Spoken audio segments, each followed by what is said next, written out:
We're talking with Dr. Iain McGilchrist. He's a psychiatrist, a writer, a former Oxford literary scholar. The book we're focusing on is a brilliant one, The Master and His Emissary, The Divided Brain and the Making of the Western World. A great dive into the differences in the hemispheres of our brain and why we need to make the effort to emphasize the right hemisphere, since not only our educational system, entirely our modern Western civilization is much more biased towards the left hemisphere and the right, and we're seeing those limitations in the 21st century. Iain, you brought up a Buddhist monk, so let's connect, and I'll throw something at you that came from our first interview with Robert Thurman, a great Buddhist teacher and friend of the Dalai Lama, who I've had the pleasure of interviewing many times. But for this webinar, which is about a trip into the right hemisphere of the human brain, I wanted to find a quote of his that connected to that. And I did, and I threw it at him. So I'd love to get your response. He said that wisdom is tolerance of cognitive dissonance. Sorry, wisdom is tolerance of cognitive dissonance. Indeed. That can mean so many things. That's what I love about it. I would just like to let you sort of bat that one back over the net. I'd love to. Yes, one of the things that we do in our left hemisphere controlled world is try and make things happen the way we want them to, which is never a very successful attitude in life. It's much wiser to take what life offers you and make the best of it, rather than trying to force it to be something it isn't. You can't move a wave, you can only surf with it. So there's a lot of wisdom in that, and also in the idea of cognitive dissonance. The thing and its opposite, or at least its apparent opposite, may be true at the same time. I spend a lot of time in this new book on this topic, and in fact a whole chapter is on the so-called conjunction of opposites, which has been a finding of many great wisdom traditions in China, in India, in fact all over the world. We don't compartmentalize things in other cultures into this and that and the other, and then say, well, these things are not compatible with that. In fact, many of the myths, the great myths that help us understand the world, the great narratives of ancient cultures, are about the need to balance things that are in themselves opposed, apparently, to one another. And indeed, that is necessary for there being anything at all, for existence at all, certainly for life and for wisdom. So we need not to be thinking in this very categorical way. I mean, one of the worst things about modern discourse on anything, and that makes one despair, is the cut and dried, black and white way in which people talk about things. There are two great sayings in Zen, which I love, and I may actually use one of them as a title of a book if I live long enough. My favorite is, yes, but. And the other is, not always so. Now, if people could remember those, instead of getting all hot under the collar and self-righteous and sure that they know what they're talking about, the more they live, the more they experience, the more they will see reasons to doubt what they're so certain about, and to see that there are, in fact, two important sides to this question. And I think government should have a ministry of counter policy, to which they send all their policies, and bright people in this think tank find reasons why these are not going to work, and why taking the exact opposite position would be very fruitful. And I believe, actually, I may not be right about this, but I believe that in the Knesset, there is somebody who is a kind of devil's advocate figure, whose job it is to do that. And I believe, I'm fascinated by collaborative intelligence, which is not just individual brains working together, but the fact that when collaboration is truly operating, a result can be generated that none of the individuals could have generated on their own. So in other words, this deeper wisdom comes out. I'm reminded I'll get it somewhat right. There's a great teaching tale that comes from, I'm not sure if it's a Taoist or Zen tradition, of the farmer who has his only horse run away, and the neighbor sees it and says, "Oh, yes." And the farmer says, "We'll see." And a couple of days later, that horse comes back with another horse, and now he's got two. and his son is riding one and falls off and breaks his leg. And the neighbor says, that's a shame. And the farmer says, we'll see. And the next day, the conscription folks came to drag him into the army, and they couldn't take him because he had a broken foot. Yeah. No, I used to tell my patients that story, because you just don't know what looks like bad luck now may turn out to be very good luck in future. So you're dead right about that. I'd like to gloss, though, and slightly nuance your thing about creative cooperation. Obviously, at one level, it is true that when you put many heads together, well, when you put a certain small number of heads together, you get a good result. And this may be one of the many cases in life where size changes the quality.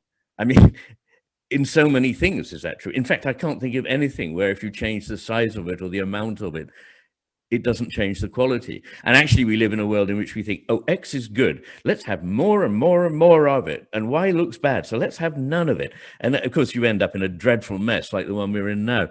But I'd just like to say that in 2019 in Nature, there was a marvelous paper in which the researchers looked at 60 million papers over 60 years. In scientific research. And what they found was that large groups are not creative, but that small groups are. Single researchers or 2 or 3 researchers researching together will come up with new ideas, but very large research groups cannot do this for a number of reasons. The single voice, even if it dares to utter what it's thinking, won't be heard. The thing has a life of its own, and it tends to be conventional. It tends to stick to what we already know and try and elaborate that. So if we really want scientific breakthroughs, yes, we need cooperation, but we also need not too much. We need small groups. It comes back to my point about how we need individuation as well as union. We need togetherness and we need separation, but we need them together. We don't need them separated. Well, let me, I know that I'm kind of an outlier when it comes to the World Wide Web, because while I understand the problems it creates, I do think it can lead us to a next renaissance, and most people disagree. But just to prove it, as you were telling that great story about all that research, it brought to mind a quote by Margaret Mead, which speaks exactly to that, and I couldn't remember it. So I just Googled it, and I have it. It took 5 seconds. Before the internet, it would have taken me perhaps days. Never doubt that a small group of thoughtful, committed citizens can change the world. Indeed, it is the only thing that ever has. Yes, I have heard that, but I've forgotten it, and it's very good, isn't it? And you don't really need to hammer home the advantages of the internet to me. I mean, my book that you're talking about now would never have got out to the audience it has got out to without the internet. And what's more, I couldn't possibly have researched it. I mean, especially not living on Skye, but even if I've been living in Oxford, to get a handful of papers, I'd have to go to the library, get the catalogue, find the numbers, fill in a slip, go to the pub for 2 hours and have a cup of coffee, come back 2 hours later and hope to have a book there. And they have opening hours and closing hours. Whereas actually on the web, at 2 o'clock in the morning, I'm keen on a topic and I'm researching it. I can go straight into an electronic library and find the whole paper in seconds. That is wonderful.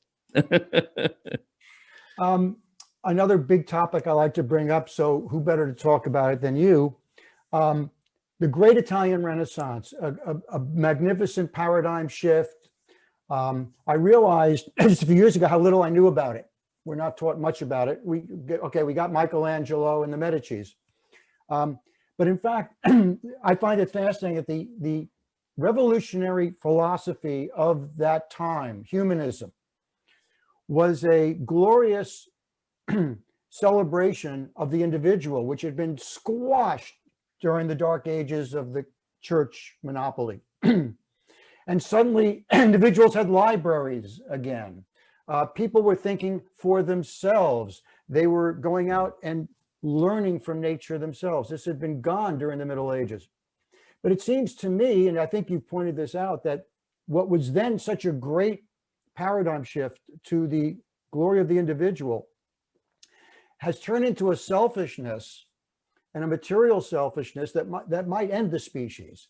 And it seems to me we need, for the next Renaissance, some form of post-humanism philosophy that both, to make your point, celebrates the individual mind and understands its need to collaborate, and how much that no matter how much it knows, it can't know enough. So it seems to me we have to shift to some kind of post-humanist or transhumanist philosophy. Your take on that?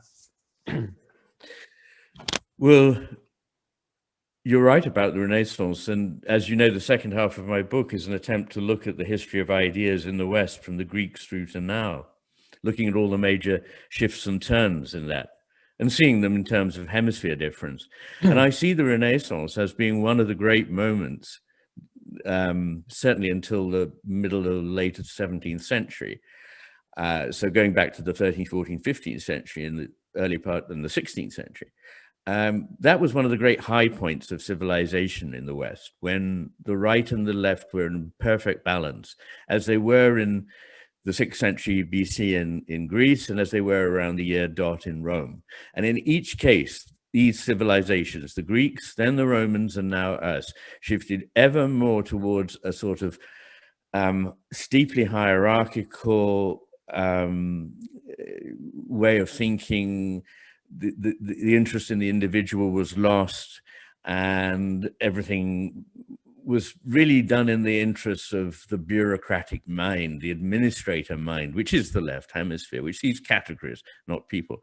And I think that now, we of course are very big on the idea that individuality is important, but actually, paradoxically or not paradoxically, individuality is less tolerated now than it was when I was a child. When I grew up in the 50s and 60s, certainly in England, it was unthinkable that there was anything that you couldn't say. Nobody would have, they'd have thought, that's a bit odd, and I don't agree at all. But the idea that you had to conform in your mind, this is real 1984 stuff.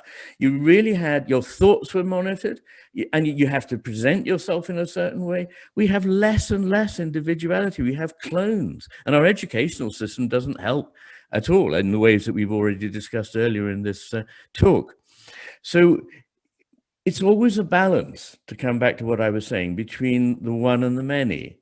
We need that one to be preserved, but we very much need it to be in service of the many. And what the great humanist scholars saw, yes, that the individual was important, but that individual had moral obligations to the whole of society. And we're never atomistic. We come out of a society, and that society helps form us, including our individuality, which piggybacks on hundreds of years of other people's thinking. And it goes back into, we contribute to what society thinks at the end of the day. And in this, it is a perfect parallel with our attitude to nature, which is as us, and then there's environment out there, a word I detest. But nature is what we come from and what we go back to. We're not separate from nature. We are nature, and we are society, each of us, in that way. And we need to get that balance back in. Which brings me to one of the things I put on my website. I'm not sure, I just like it for whatever reason. And that is the formula that, for the first time, I think in human history, we are seeing three massive forms of intelligence trying to connect with each other: human intelligence, computer intelligence, and nature's intelligence. And it's a rather complex thing, but if I heard you correctly, it's really what our education should be about, is how these three things can be worked together. The left hemisphere, I don't think, is quite as wired as well to deal with that massive a question. As you point out, nature has given us a right hemisphere that is larger than the left, has more connections to it, and yet our educational system seems stuck in the left. So it's up to small groups to kind of change this. And but talk about that. Do we not see these three huge forms of intelligence trying to interact for the first time? Well, yes, I'm less impressed by the idea that so-called artificial intelligence is truly intelligence. but that would perhaps be a talk for a whole podcast. But certainly nature has its intelligence. As James Shapiro, cell biologist, says, a single cell has intelligence. And we can see this in action. It's a big topic in my new book. So, yes, our intelligence is much smaller than we think, and we owe so much of it to nature, and we need to work with nature, not against nature, not destroying nature. In fact, I thought of even subtitling my book, The War on Nature, but which I see going on. But anyway, I think these things are very, very important. And yes, I think our idea of intelligence is too limited. And what I show in my new book is that there are many ways in which we can get a handle on the world by the attention that we pay to it, what we perceive when we pay attention, what judgments we make on what we perceive, our emotional and social intelligence, our cognitive intelligence, IQ, and our creativity. And all of these are more dependent on and better served by the right hemisphere. So you may say, well, what the dickens is left for the left hemisphere? The answer is it's very, very good at manipulating. It controls the right hand, which does literal manipulation of tools and machines, and it controls the output of our speech. It doesn't control all of language by any means. In fact, the best parts of language are contributed by the right hemisphere. But there we go. So what you've got is the dumb partner, which is a very good emissary. It's a very good second in command. There's nothing wrong with the left hemisphere. It's just that because it's not very clever, it thinks it knows everything. And it's the kind of thing that's operative when you hear scientists say, oh, we'll know it all in a few years' time. You know, there's just a few more experiments to do. Actually, any scientist who's got any awareness realizes that the more we learn, the more we know about what we don't know. So it's not like that at all. And so we're actually committing suicide by allowing the left hemisphere to run the show. That's why I say the master, the right hemisphere, needs to get back in control of the emissary. And I was just gobsmacked a couple of years ago to come across in something called The Secret of the Golden Flower, which you may know. It's I think a Chinese Taoist or Zen text. I believe it was the book that inspired Carl Jung to get involved in Asian philosophy. I think you're right. And anyway, in it, it talks exactly about this relation of the general who has become prepotent, and that he is overturning what the master, the ruler, sees, and that you know, he would have been a very useful general if he'd stuck to doing what was necessary, but instead he, without seeing what he's doing, he's helping actually to destroy. Now that is the image, the metaphor, the myth that speaks directly to our situation. The not specially bright are taking over the world and destroying it. We need those who are insightful, intuitive, and imaginative to say, you know, stand back. We can tell you in what ways we need you to be helpful, but you cannot see it yourself now. What is the title of your new book that you're working on? Do you have one? It's The Matter with Things. And that's a pun on several levels, because part of the matter with things is our obsession with things and our idea that only matter really exists, which are both entirely fallacious in my view. So because I'm turning the modern reductive materialist paradigm on its head, I have to spend quite a lot of time, first of all, showing why it's destructive and doesn't see the important things, and is wrong and is leading us in the wrong way. And I have to establish a different paradigm in which things that now look to us paradoxical may turn out to be true. Can't wait for the book. And people can go to your website to see a number of your essays, interviews, etc. Give us the URL again for the new website. It's just channelmcgilcrist.com. channelmcgilcrist.com. You brought up something before that has intrigued me. When I realized suddenly, whoa, isn't it interesting that we came up with the phrase to pay attention? We actually put an economic value on attention. And I think that was a pretty smart, intuitive move, because where we put our attention determines whether we have fulfilling lives or not. And our brains are so addictive that people can get our attention so easily if we don't stay aware.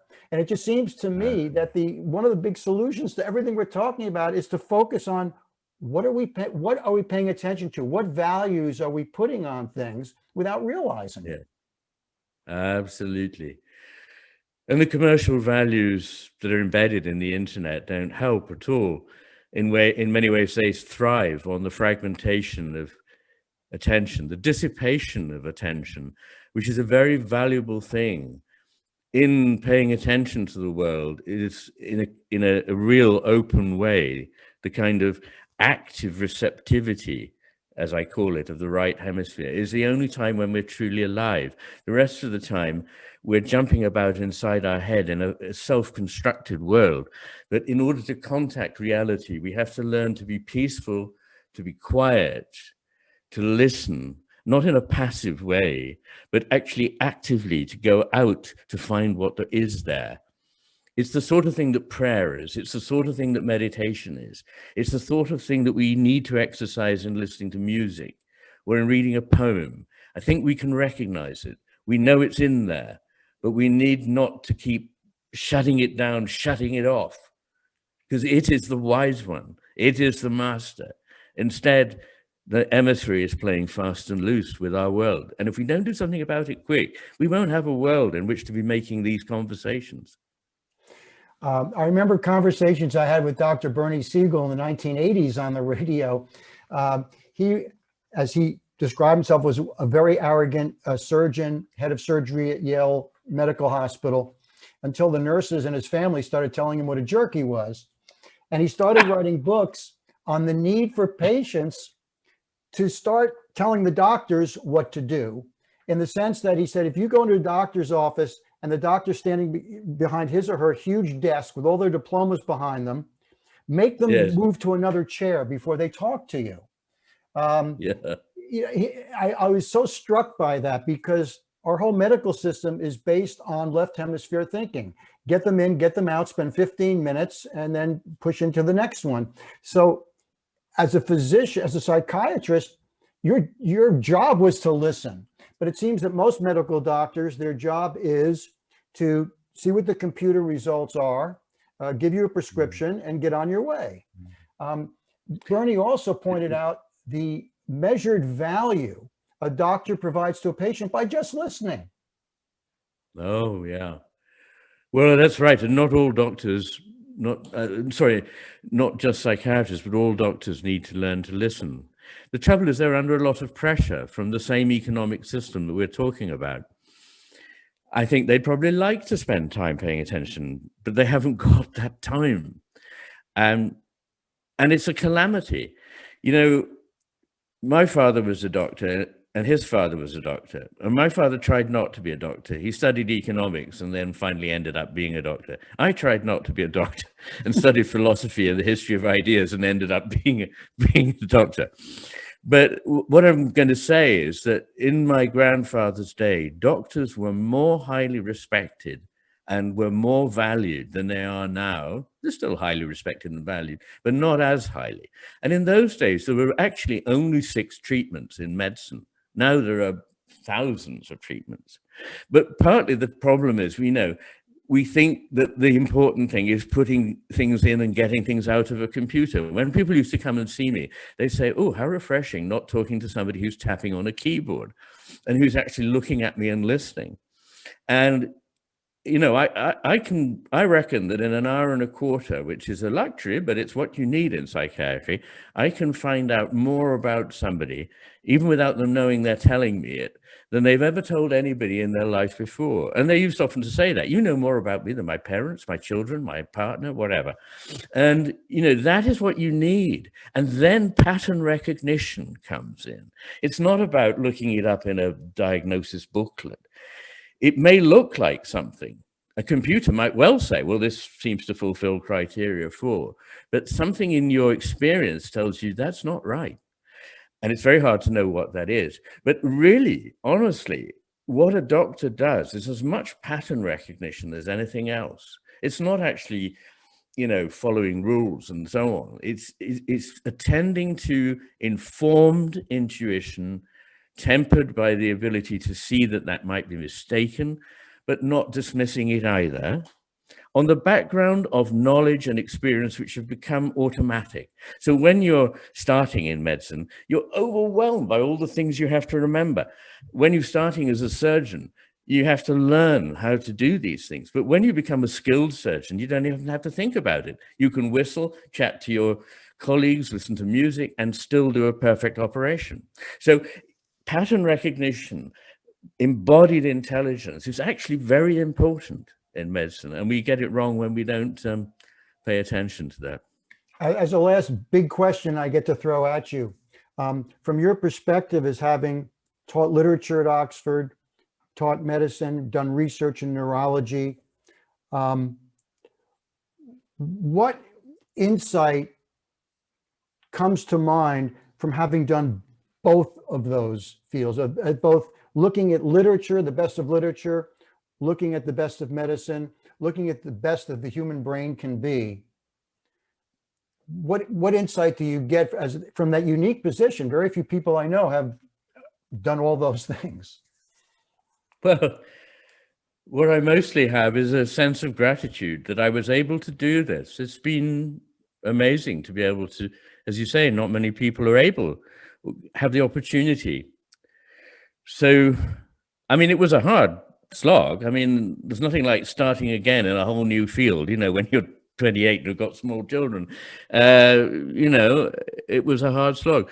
But the insight I think I have is that the sciences and the humanities should never be separated, that science should learn from philosophy. It tends to think it hasn't got time for it. But when it hasn't got time for it, it doesn't understand what it's doing. Equally, philosophy needs to learn from science because it tells us things about the nature of the world that then can be taken up to guide, not necessarily to restrict in any way, but to guide a philosophy. So I think these things should go together. And specifically, I don't think that anyone should be allowed to do medicine unless they have done a year of philosophy and literature. So they need to have a year of humanities. They'll say, oh, I don't want to do that. I'm really keen on chemistry and biology. You're just the person who needs a year in the humanities and philosophy, an intensive exploration of this before we let you loose on other human beings. I'm going to take my next physical exam. I'm going to ask my doctor about the allegory of Plato's cave. We'll see how that works out. I'll let you know. Fabulous answer. I've been looking forward to this conversation for a long time. Iain McGilchrist, his book is The Master and His Emissary. It inspired this webinar, which is called What Are We Thinking? A Trip into the Right Hemisphere of the Human Brain. It inspired the website, which is rightbrainnetwork.org. And I can't thank you enough. Continued success, and we'll look forward to your new book. And people can access your website, McGilcrist.com. ChannelMcGilcrist.com. Yeah. Iain, it was a pleasure, and hopefully we can do it again. Absolutely. Thanks very much, Doug. I've really enjoyed it.